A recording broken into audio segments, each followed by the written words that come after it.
Listen to me. If there was a wise man who would ever think of this, they would say in order to be superior to the man, you've got to be the man. For I am the man himself.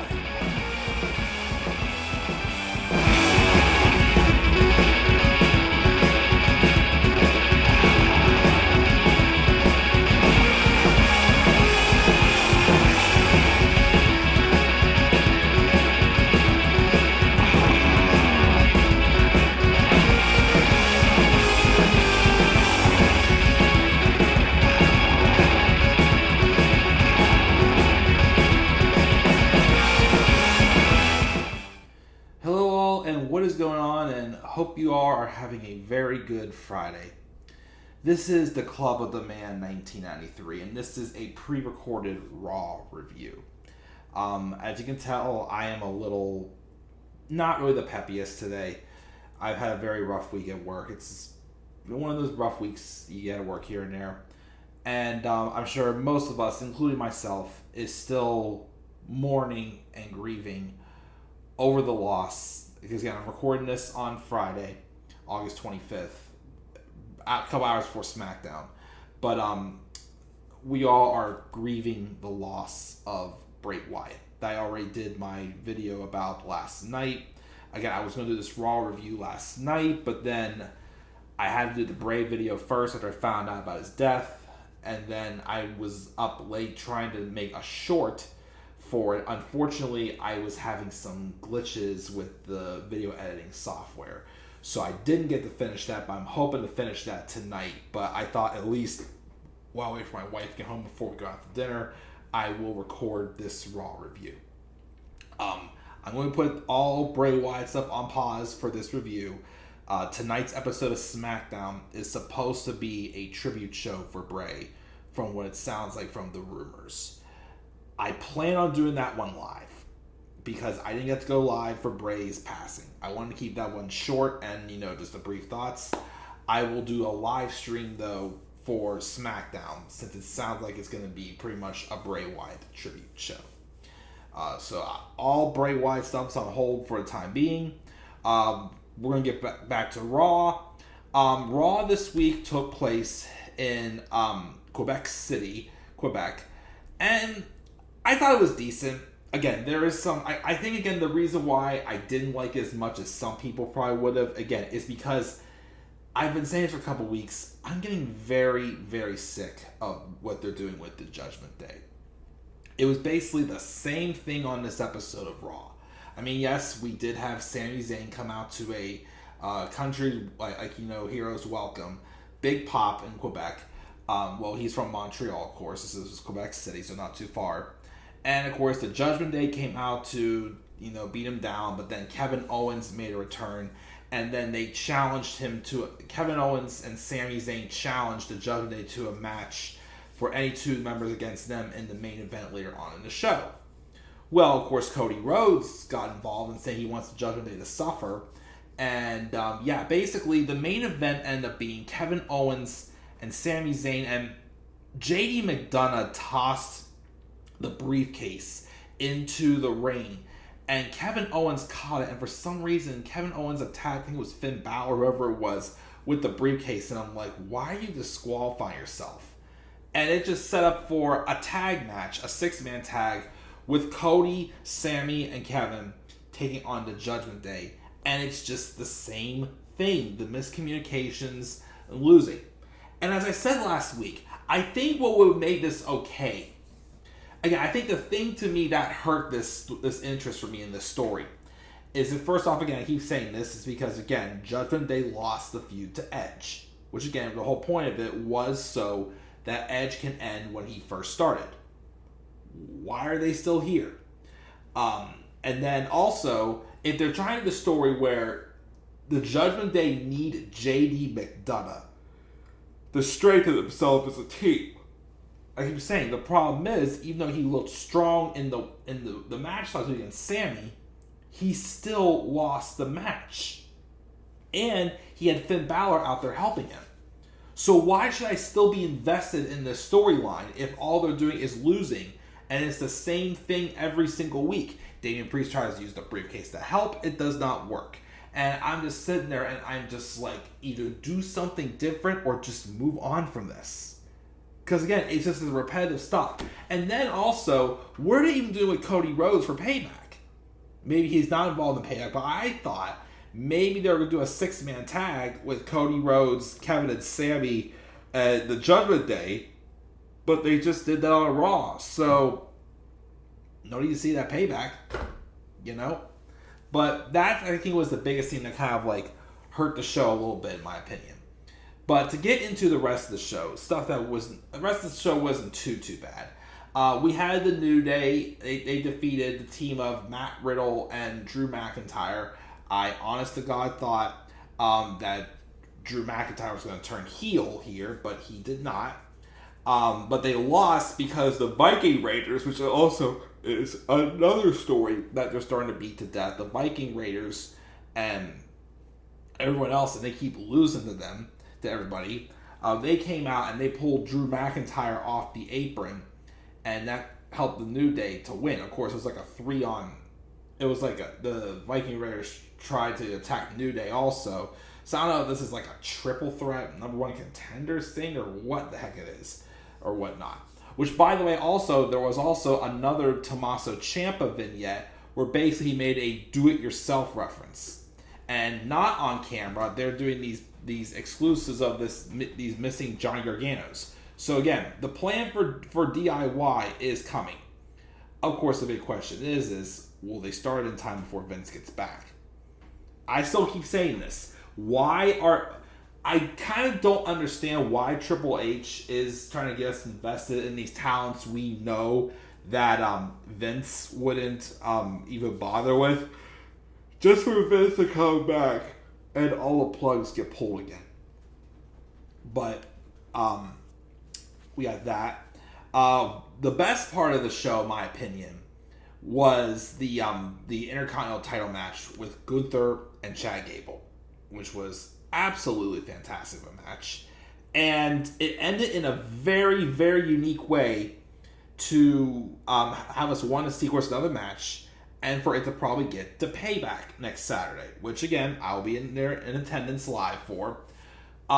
Basically what happened was Gunther was, dominating Chad for a decent amount of the match. Chad had some good work. Him and Gunther worked very well together. And then there was towards the end of the match, they were both outside the ring. Gunther went for a chop, but Gable ducked out of the way. And Gable had already taken plenty of vicious chops from Gunther. The couple teased up the chaos theory. But then, I forgot where the count was at. Gunther went to chop. Instead, he swung and missed against Chad, and instead he chopped the post, the ring post. And that obviously hurt his hand. Chad Gable German suplexed Gunther into the timekeeper's area over the barricade, which was freaking awesome. And then he won the match by countout, giving that, which we don't count Survivor Series, when he was in that in 2019. But that is Gunther's first singles loss on the main roster in, a little over a year? Yes, he's been on the main roster for about a year and a half, and that was his first singles loss. And again, it was by countout. Gunther still retains his title, but it gives us another reason to want to see another match. And again, this was great. Oh, imagine when they'll do a Payback. I can't wait to see the match at Payback. I mean, I think they'll probably have Gunther retain there, but it'll technically be 1-1, which may give a reason for the third match, which will probably be right after Gunther breaks the Honky Tonk Man's record, and we'll probably be seeing Chad Gable be the one to dethrone him. But that was incredible. And again, that suplex over the barricade was just absolutely incredible. Great match, and again, probably my favorite part of the show. Actually, one of two favorite parts of the show.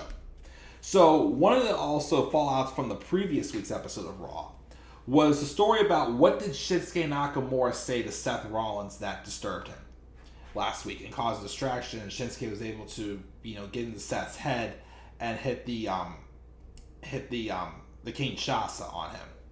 And I'm trying to pull up the information I saw here earlier this week.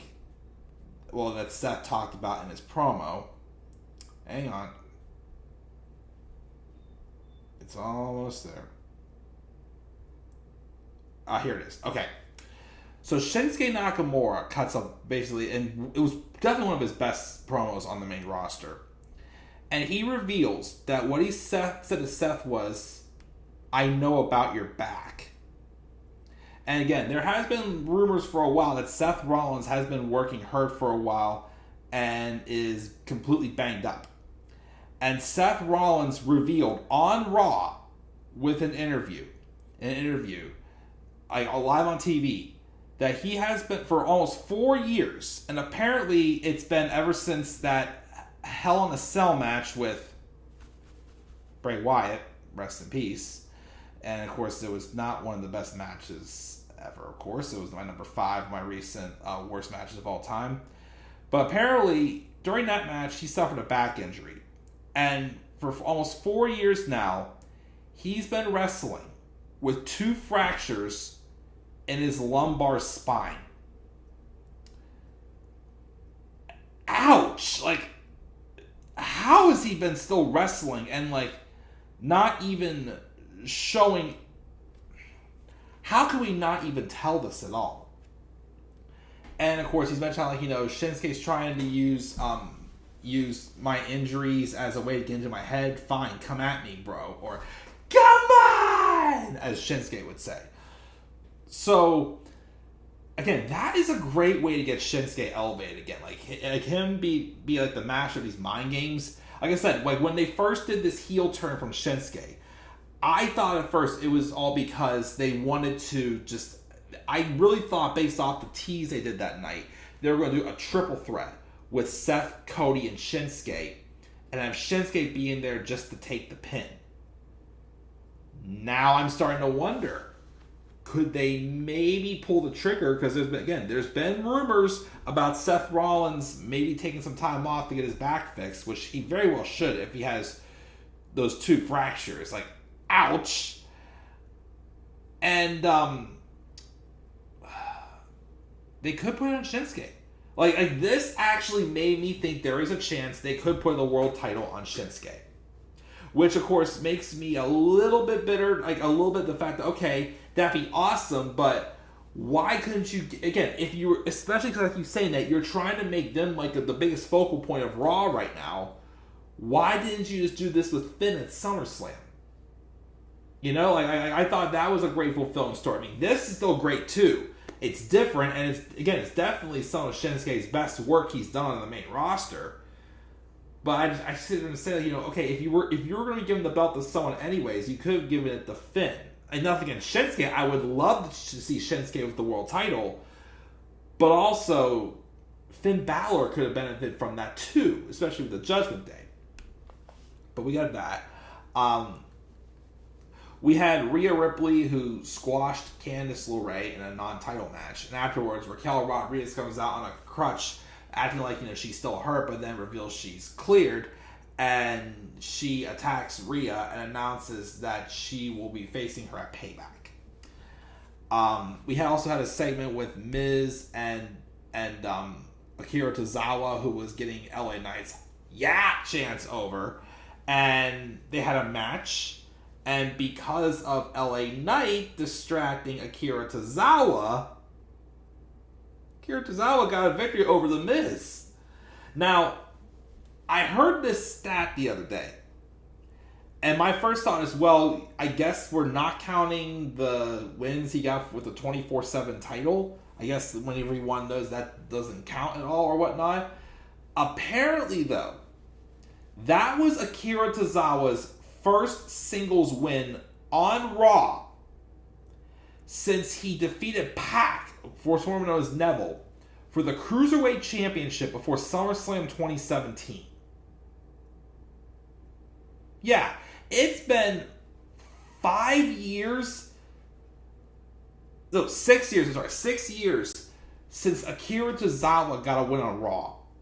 A singles win, at least. Again, if you're not counting the 24/7 title stuff, because I'm pretty sure he won it a couple times on Raw. But of course, that was just like a joke of segments or whatnot.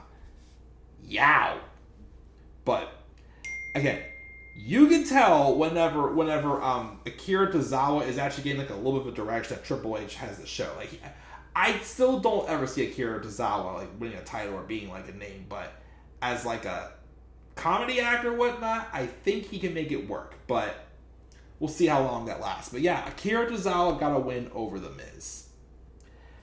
And then we also have a promo with Becky Lynch and Trish Stratus, which throughout the night, they had people like Trish Stratus or other people who know French, speaking French since we were in Quebec. I know Sami Zayn did, Kevin Owens did, and Trish Stratus did in this segment too. Which was definitely, and this is saying a lot because they basically got the crowd to chant in French, "We don't care." But basically, Trish came out and praised Canada for being her home country and then crapped on them for being in Quebec, and they were chanting "We don't care," which kind of ruined the rest of the segment. But basically, the promo was hyped up for their steel cage match, which is taking place at Payback. And basically, Trish says, "Yes, I've never been in a steel cage match, but usually my first times in stuff like this, I'm dangerous." Like, getting some truth, which I'm like, okay, like, this was, again, saying a lot, but this was definitely one of the better promos in the feud. And again, that's still saying a lot. Because, again, it just hasn't worked. I mean, maybe it's the micromanagement, because you could tell Trish has been micromanaged the whole time in this heel run. Or, again, maybe Trish just isn't as good as a heel, she's in the face. But who knows? But, anyways, that was basically what the promo was with Trish. And then Becky basically said, "Before I handle you, I gotta handle Zoey. Next week, Zoey, you and me, a false count anywhere match." So as of now, unless plans change with Bray Wyatt's morning, maybe we'll still be getting that on Raw this coming Monday on Raw. We also had a match with Chelsea Green and Piper Niven, the women's tag team champions that Piper Niven replaced Sonya Deville with due to her injury. They defeated Kaden Carter and Katana Chance in a very quick squash match. And it wasn't that good, because most of the time it was Chelsea, like getting beat up, and then Piper just came in, basically did one move, and that was it. Let Piper do more than just one move, basically. I get the story you're probably trying to tell here, Piper's going to be the muscle of the two, and Chelsea's going to be just the complainer. Like, she's going to be more so known for the talking. Piper's going to be known for the fighting. But I think you got to do a little bit of a better job than this, in my opinion. And then we had a main event, and that was Raw. Like I said, I talked about it very quickly again. It was decent, but like I said, I'm not really in the peppiest mood today. And I said, I do want to, of course, save most of my energy for later on tonight when I do my SmackDown review, which again, I plan on doing it live. I am going out to dinner though first, so I am going to be tuning in a little bit later for SmackDown. But as long as I'm still feeling up for it, I will go live for SmackDown tonight. If not, I'll do it live tomorrow. But this tribute episode for Bray Wyatt has to be live.